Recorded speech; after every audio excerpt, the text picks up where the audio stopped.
안녕하세요. JGN 건강플러스 이소연입니다. 점점 날씨가 더워지고 옷차림이 얇아지는 계절입니다. 이 옷차림이 얇아질수록 남성들의 말 못할 고민이 늘어나고 있다고 합니다. 바로 여성처럼 가슴이 나와 보이는 여유증 때문인데요. 최대한 가려보거나 또 운동과 다이어트를 시도하는 남성분들이 많지만 개선되기는 쉽지 않다고 하죠. 이런 여유증은 정확한 원인을 찾아서 근본적인 치료를 받는 것이 중요한데요. 오늘 이 시간 남성들의 말 못할 고민, 여유증의 원인과 그에 따른 맞춤형 치료 방법에 대해서 자세히 알아봅니다. 남성들의 자신감을 낮추는 질환 여유증. 여유증은 첫인상에 큰 영향을 끼치는 것은 물론 심한 경우 사회생활에 어려움을 줄 수 있으며 콤플렉스로도 작용할 수 있는데요. 특히 쉽게 자연치유가 되지 않기 때문에 조기 치료가 무엇보다 중요합니다. 오늘 이 시간 제니스 병원 조성진 원장님을 모시고 여유증에 대한 모든 것을 자세히 알아보도록 하겠습니다.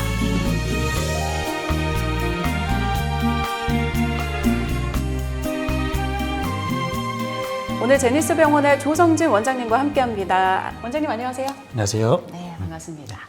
자, 오늘의 주제 바로 여유증입니다. 한 번쯤 이름은 들어봤어도 구체적으로 어떤 증상인지 아직은 잘 모르는 분들도 계실 수 있을 것 같아요. 여유증이란 어떤 건가요? 네, 여유증이란 남성의 가슴이 여성처럼 발달해 생기는 증후군으로 납작하고 탄탄하게 근육이 발달된 것이 아니라 여성의 유방과 비슷한 형태로 가슴이 돌출된 것을 말합니다. 여유증 환자들은 행여 자신의 가슴이 드러날까 달라붙은 옷도 입지 못하고 찜질방이나 목욕탕 등도 꺼려하는 경우가 많은데요. 또 여유증은 자신감이 결여되는 요인이 될 수 있고 심하면 대인기피증까지도 찾아올 수 있습니다. 그 정도면 정신적으로도 굉장한 스트레스를 좀 줄 수 있을 것 같다라는 생각이 드는데 여유증 환자가 많이 나타나고 있나요? 네, 남성의 유방이 여성의 가슴처럼 비대해지는 여유증 환자가 최근 5년간 연 10% 수준으로 증가하고 있습니다. 그 중에 20대의 비율이 높게 나타나고 있는데요. 20대의 경우 신체 외모에 대한 관심이 증가하는 시기로 사춘기 이후에도 생리학적 여성형 유방이 호전되지 않아서 진단과 치료를 위해 클리닉을 많이 방문하고 계십니다. 네. 또한 해외 연구 결과에서도 20대의 진단율이 가장 높은 이유로 스테로이드 성분이 포함된 근력 보충제 사용도 들 수 있습니다. 근데 가슴이 튀어나왔다고 해서 모두가 같은 여유증은 아닐 것 같은데 이 여유증에도 종류가 따로 있나요? 여유증은 진성 여유증과 가성 여유증으로 나뉘는데요. 이 두 종류를 분류하는 기준은 유선 조직이 과도하게 발달했느냐, 그렇지 않느냐로 생각할 수 있습니다. 남자와 여자 가슴의 가장 큰 차이점은 유선의 발달 유무 정도인데요. 남자 가슴의 유선 조직이 과도하게 발달하게 된 경우 진성 여유증으로 진단할 수 있습니다. 가성 여유증은 유선이 과도하게 발달하지는 않았지만 지방이 축적되어 가슴이 커진 경우입니다. 따라서 가성 여유증은 대부분 살을 빼거나 지방 흡입 등으로 해결될 수 있습니다. 반면 진성 여유증은 유선이 과도하게 발달되어 발생하기 때문에 다이어트나 지방 흡입으로도 돌출된 가슴이 해결되지는 않습니다. 그렇군요. 원인이 뚜렷하게 다르군요. 혹시 실제 사례로도 이 두 가지를 좀 비교해 볼 수 있을까요? 네, 사진을 보면서 설명드리겠습니다. 왼쪽이 가성 여유증, 오른쪽이 진성 여유증 환자입니다. 왼쪽 가성 여유증의 경우 가슴 전체 지방 축적이 이루어져 가슴이 튀어나오게 된 경우이기 때문에 유륜 주변뿐만 아니라 전반적인 가슴 돌출이 특징입니다. 하지만 진성 여유증의 경우는 지방보다 유선 조직의 발달이 도드라지는 게 특징인데요. 그렇기 때문에 전반적인 돌출보다는 유륜 주변 돌출이 특징입니다. 육안으로는 형태가 워낙에 비슷해서 일반인들이 구분할 수는 쉽지가 않을 것 같아요. 내가 여유증인지 아닌지도 판단하기는 조금 헷갈릴 수 있을 것 같은데 스스로 확인해 볼 수 있는 여유증 자가진단법이 있을까요? 네, 자가진단으로도 어느 정도 여유증을 파악할 수 있습니다. 첫째, 유두 주변을 손가락으로 만질 때 주변과 확실히 구별될 정도로 단단한 유선 조직이 느껴지는 경우. 둘째, 상의를 벗고 거울을 통해 정면을 바라봤을 때 유륜 부위가 뾰족하게 돌출되어 있거나 전체적으로 가슴이 봉긋한 경우. 셋째, 운동, 다이어트를 해도 가슴살이 빠지지 않는 경우. 넷째, 가슴이 나와서 손에 잡히거나 마른 체형임에도 가슴이 도드라져 보인다 등의 증상이 나타난다면 병원을 방문하여 진단을 받아보는 것이 중요합니다. 네, 자, 건강한 참견으로 시청자분의 질문이 들어와서 함께 보도록 하겠습니다. 자, 제가 지금 10대인데요. 살이 찌면서 가슴도 약간 커지는 것 같아요. 혹시 사춘기 때 가슴이 볼록해지면 모두 여유증인가요? 라는 질문입니다. 10대라서 더 고민이 될 것 같은데요. 네, 정답은 아닙니다. 사춘기 때는 성장이 활발하게 이루어지는 시기이기 때문에 호르몬 분비가 왕성합니다. 이로 인해 일시적으로 여유증과 비슷한 증상이 나타날 수 있는데요. 우선 병원을 방문하여 초음파 검사를 시행하며 유선 조직 발달 유무를 확인하고 6개월 이상이 지난 뒤에도 가슴이 원상대로 회복되지 않는다면 이때는 여유증을 의심해 볼 수 있습니다. 자, 지금까지 여유증이 무엇이고 또 종류가 어떻게 다른지도 알아봤는데요. 또 궁금한 점이 왜 생기는가입니다. 지금부터 차근차근 알아보도록 하겠습니다. 자, 원장님, 여유증이 생기는 원인 도대체 뭔가요? 네, 여유증에는 다양한 원인이 있는데요. 그 중에서도 대표적인 원인 몇 가지가 있습니다. 네. 호르몬 불균형, 소고화된 식습관으로 인한 비만, 노화, 스테로이드 부작용 등이 있는데요. 이 외에도 신부전, 갑상선 질환, 간질환 등의 전신질환과 탈모약, 신경안정제, 에스트로겐 등의 일부 약제들을 복용했을 때도 증상이 나타날 수 있습니다. 네. 자, 앞서서도 한번 언급을 하셨지만 청소년기에 생긴 여유증은 자연 치유가 되기도 한다라고 말씀을 하셨어요. 그럼 반대로 성인 여유증은 자연 치유가 힘든 건가요? 네, 운동으로 테스토스테론을 증가시키고 에스트로겐 수치를 떨어뜨리면 여유증이 자연 치유되지 않을까요? 라는 질문을 많이들 하시는데요. 네. 하지만 성인 여유증은 의학적 도움 없이 개인의 노력만으로 호르몬 불균형을 바로잡는다는 것이 매우 어렵습니다. 설령 에스트로겐 수치를 떨어뜨렸다고 해서 한 번 증식한 유선 조직은 결코 자연스럽게 사라지지 않는데요. 그렇기 때문에 적극적인 치료가 권장됩니다. 자, 여유증이 부끄럽다고 자꾸 숨기기만 한다면 증상이 더욱 커질 수 있고 또 무엇보다 일상생활에 불편함을 느낄 수 있으니까요. 적극적인 관심 또 치료가 무엇보다 중요할 것 같습니다.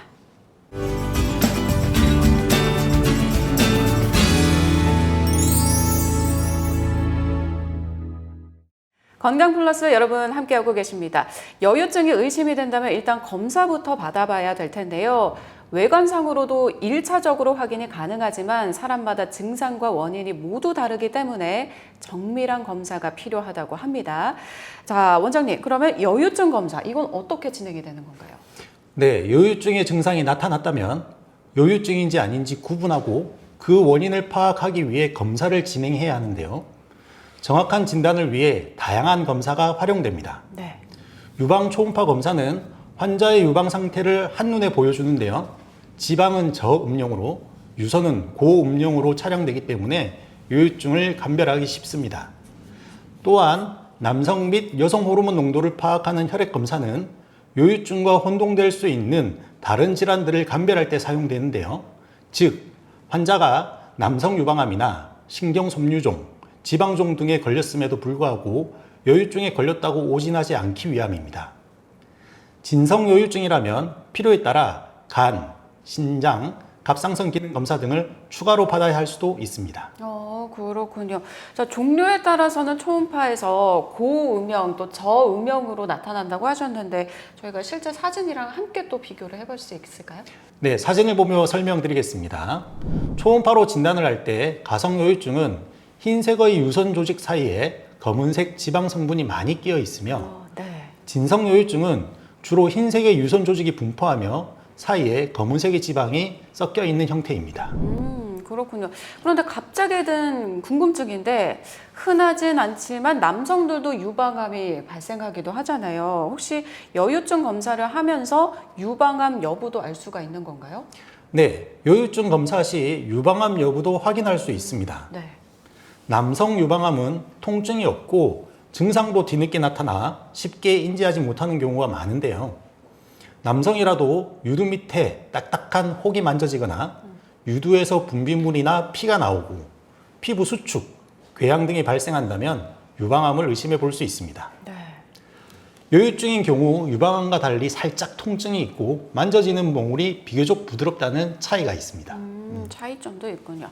자, 여유증 얘기로 다시 돌아와서 여유증은 증상별로 등급이 따로 있다라고 들었습니다. 어떻게 구분이 되는 건지 설명 부탁드릴게요. 네, 여유증은 가슴이 나온 정도에 따라 4단계로 나눈 사이먼 등급이 존재합니다. 네. 먼저 사이먼 등급 1단계는 유련 주변에 있는 유선 조직만 살짝 커진 경우입니다. 2A 단계는 많은 유선과 지방량으로 인해 가슴이 튀어나온 형태입니다만 피부 처짐은 없는 상태입니다. 네. 2B 단계는 피부가 처지기 시작하고 유륜 크기도 비대해지기 시작합니다. 3단계의 경우 유두와 유륜이 아래쪽으로 향하고 밑선 주름도 강하게 생기게 됩니다. 외형적인 조건의 사이먼 등급은 의료진의 육안으로 확인하여 평가하게 됩니다. 내용적 조건은 가슴 초음파 검사를 통해 유선 조직의 상태를 확인하여 확정하게 됩니다. 그렇군요. 자, 그러면 혹시 여유증도 건강보험 적용이 되기도 하나요? 네, 여유증 수술에 건강보험 적용이 되는 기준에 있어서 꼭 확인해 봐야 할 요소는 바로 아까 설명드린 사이먼 등급입니다. 아, 네. 건강보험 적용이 되는 기준 자체는 사이먼 2A 단계 이상에 해당되는 2A, 2B, 3단계까지의 3개 등급이며 1단계는 해당되지 않습니다. 단계별로 또 건강보험 적용이 다르다고 하니까 진단을 받을 때 좀 더 명확하게 받을 필요가 있을 것 같습니다. 자, 그럼 지금부터는 치료 방법에 대해서 알아보도록 하겠습니다. 여유증, 일반적인 치료 방법은 어떤 건가요? 네, 검진을 통해 여유증으로 진단이 된다면 약물, 수술을 통해 치료할 수 있습니다. 우선 약물 치료는 청소년기에 발생한 경우, 성인이라도 유방통이 심한 경우, 최근 6개월 이내 급격히 유방이 커진 경우 남성 호르몬 보충요법을 시행할 수 있습니다. 네. 그러나 경우에 따라서는 여성형 유방이 악화될 수 있어 주의가 필요합니다. 사용 약물로는 선택적 에스트로겐 수용체 조절 약물 등이 있습니다. 수술 치료는 약물 치료에 반응이 없는 경우 유선 조직과 지방 조직을 제거하는 수술을 시행하게 되고 필요한 경우에는 늘어난 피부를 제거하는 피부 절제술도 시행할 수 있습니다. 네, 앞에서 봤던 이 사이먼 등급별로도 치료 방법이 좀 다를 것 같아서요. 하나씩 자세히 살펴보도록 하겠습니다. 자, 가장 먼저 1등급 같은 경우에는 가장 경미한 상태였던 것 같아요. 치료법이 어떤가요? 네, 비교적 증상이 경미한 사이먼 1단계에 해당한다면 식이요법이나 운동으로 어느 정도 완화가 가능할 수 있는데요. 네. 확실한 치료를 위해서는 지방 흡입이 많이 활용됩니다만 보험 적용은 안 됩니다. 그렇군요. 자, 그럼 2등급부터는 치료 방법도 조금씩은 복잡해지겠죠? 어떤가요? 네, 2단계부터는 적극적인 수술 치료가 필요하며 건강보험도 적용이 가능한데요. 네. 유선 조직과 지방 조직을 동반하고 있는 경우가 많아 유선 조직 제거술과 지방 조직 제거가 동시에 필요합니다. 네. 2A 단계 여유증 수술은 보통 비정상적인 유선과 피하 지방을 제거하는 방법으로 진행됩니다. 하지만 2B 단계 치료 이상부터는 단순히 유선과 유방 주위의 피하 지방만 제거하게 되면 주변 남아있는 볼륨감이나 피부 처짐 등으로 수술 후 완성도와 만족도가 낮아질 수 있는데요.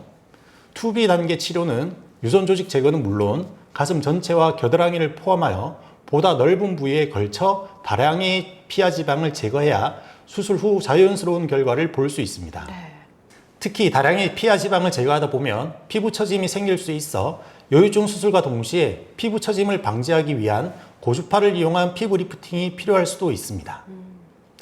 3단계의 경우에는 여유증 수술과 동시에 처진 피부를 절제하고 그에 맞춰 유두 및 유륜 복합체를 이동하는 복잡한 수술 과정이 필요할 수도 있는데요. 네. 2단계 수술과 비슷하지만 유방 주위 피부 절개 수술이 함께 시행된다는 것이 특징입니다. 그렇군요. 자, 등급별로 치료 방법이 참 다양한 것 같은데 이 큰 틀에서 여유증 치료의 특징을 정리해 본다면 어떤 걸까요? 네, 유방 조직은 유선 조직과 지방 조직으로 이루어져 있기 때문에 지방만 제거하면 유선 조직이 남아 재발의 가능성이 높습니다. 네. 그렇기 때문에 지방 조직 제거술과 유선 조직 제거술을 함께 시행해야 하는데요. 초음파 레이저와 진동형 지방 흡입기를 이용하여 지방 조직 제거와 피부 타이트닝 시술을 먼저 시행하여 가슴 주위 부분을 평평하게 만들고 내시경을 통한 채소 절개로 유선 조직을 제거하여 자연스럽고 남성스러운 가슴 모양을 만들 수 있습니다. 네, 이 여유증은 대부분 수술로 치료가 많이 진행이 때문에 흉터에 대한 걱정을 또 덜 수가 없을 것 같아요. 수술 후에 흉터는 좀 어떻습니까? 네, 유륜 바깥 부위 1cm의 채소 절개로 수술을 하는 유륜 무흉터 수술을 시행하면 네. 유륜 주변의 흉터 걱정을 전혀 하지 않으셔도 됩니다. 흉터 걱정을 할 필요가 없군요. 다행입니다. 그럼 부작용은 없나요? 대표적인 여유증 수술 부작용으로는 좌우 비대칭, 모양의 불균형, 과도한 유선 조직의 제거로 인한 유륜의 함몰, 유륜 돌출 등이 있으며 이로 인해 재수술이 필요할 수 있습니다. 하지만 전문적인 의료진의 체계적인 검진과 등급에 맞는 맞춤형 수술로 대부분 진행이 되기 때문에 부작용 걱정은 크게 안 하셔도 됩니다. 그렇군요. 그러면 혹시 수술 후에 재발 가능성은 또 어느 정도나 되는지 궁금합니다. 여유증 수술을 앞둔 환자라면 이 고민을 안 할 수가 없는데요. 한 번 제거된 유선 조직은 다시 자라지 않으며 지방 흡입술 동안 지방세포 개수 자체가 줄어들기 때문에 재발 가능성은 낮습니다. 그렇군요. 일단 치료만 잘 받으신다면 환자분들이 그 이후에 만족도는 대체로 다 높으실 것 같아요. 흉터 걱정도 없고 재발 가능성도 낮다고 하니까. 그렇다면 수술 후에 일상 복귀까지는 대체로 얼마나 걸리나요? 네, 수술 당일부터 일상생활이 가능합니다. 하지만 이는 환자의 수술 범위와 일의 강도에 따라 다르며 무리한 육체 노동의 경우 2주 정도는 피하는 것을 권장하는데요. 근력 운동은 4주 후부터 시작하는 것이 좋고요. 이때도 무리하게 운동량을 늘리지 말고 서서히 운동량과 운동 반경을 증가시키는 게 좋습니다. 알겠습니다. 자, 여유증 수술 후에는 압박복 착용이 또 중요하다라고 들었는데요. 이거 왜 그렇게 중요한 건가요? 수술 후 회복 과정에서 붓기와 멍을 줄이고 출혈과 피부 처짐을 방지하기 위해서는 여유증 압박복을 착용해야 합니다. 네. 압박복을 착용하지 않으면 회복 과정 중에 가슴 라인이 비대칭이 되면서 어색하고 부자연스러운 모습이 될 수 있습니다. 수술 후 24시간 동안은 직접적으로 강한 압박을 줄 수 있는 압박 붕대를 사용하는데요. 24시간 이후에는 압박복을 착용하게 됩니다. 압박복은 최소 2주에서 한 달 정도 착용하는데요. 환자의 건강 및 회복 상태에 따라 달라질 수 있기 때문에 담당 의료진과의 충분한 상담을 통해서 정확하게 확인하는 것이 좋습니다. 네. 자, 원장님 또 하나의 질문이 들어와서요. 함께 보도록 하겠습니다. 자, 들리는 소문에 탈모약을 먹으면 여유증이 생길 수 있다라는 말을 들었거든요. 이 말이 진짠가요? 라는 질문입니다. 많은 분들이 궁금해하실 것 같아요. 여유증의 주된 원인 중 하나가 호르몬 불균형이기 때문에 남성 호르몬 수치에 영향을 줄 수 있는 약물을 복용해도 가슴이 나올 가능성이 존재합니다. 네. 그중 탈모약이 대표적인데요. 일반적으로 피나스테리드 계열의 탈모약을 많이 복용하시는데요. 다행히 피나스테리드 계열의 탈모약은 유선 조직을 증가시키지 않습니다. 다만 알닥톤 계열의 탈모약은 유선 조직을 증가시켜 여유증이 생길 수 있습니다.